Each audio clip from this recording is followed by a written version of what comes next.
Alright. Hey, this is Jack. I think the more interesting thing about the Turkish mobile game market is not just the raw number. Yes, going from around $5 million to $3 million, you can see on the screen here, in the 6 years is really impressive. But the real story is how they adapt. You know, because a few years ago, hyper-casual was the easy game for many studios. You could buy users for maybe 5 cents, 10 cents, push a simple game, monetize with ads, and move fast. And you can see that some number I show you the highlight numbers news, right? But that model became harder. You know, the CPI went up, tracking became harder, user became more expensive, and suddenly downloads alone were not enough anymore. Alright, amazing number, right? This is where the Turkey did something smart. You know, they didn't just say, okay, hyper-casual is dead, let's complain. They moved. They tested puzzle. Alright. They tested hybrid casual.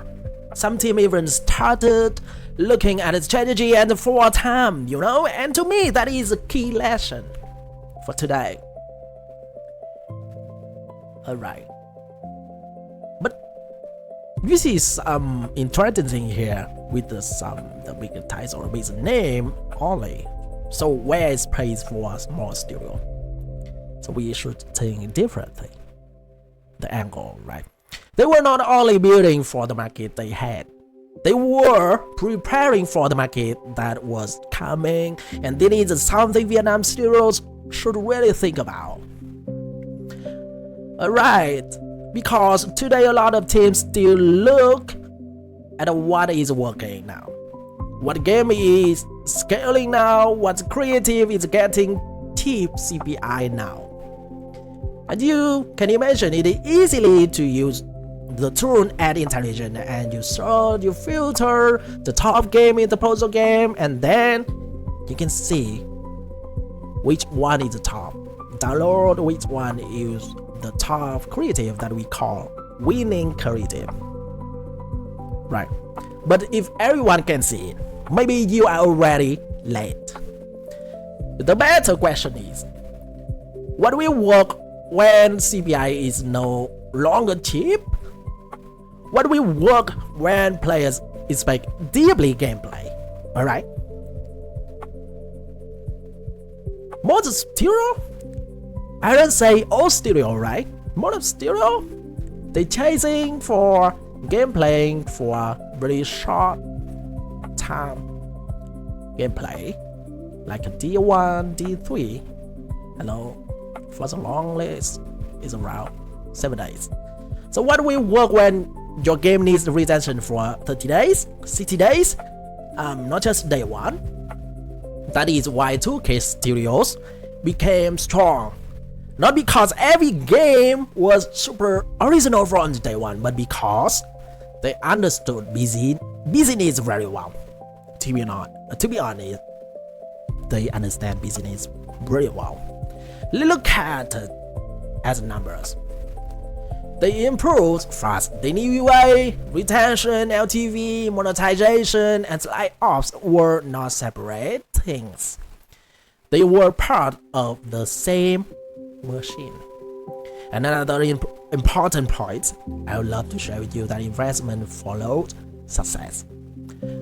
Around $3.5 billion, alright, went into 2K's gaming after 2020, but the money did not create the first success. The first success created belief, then investor came in. So for founders, I think the message is simple. Don't wait for funding to become serious. Build serious signal first. Then so that your team can test fast, so that your game can keep users, so that your creatives can bring the right user, so that the business can scale. The capital has a reason to follow you. For me, Turkey is not a perfect blueprint that Vietnam can copy one by one, but it gives us a very clear mindset.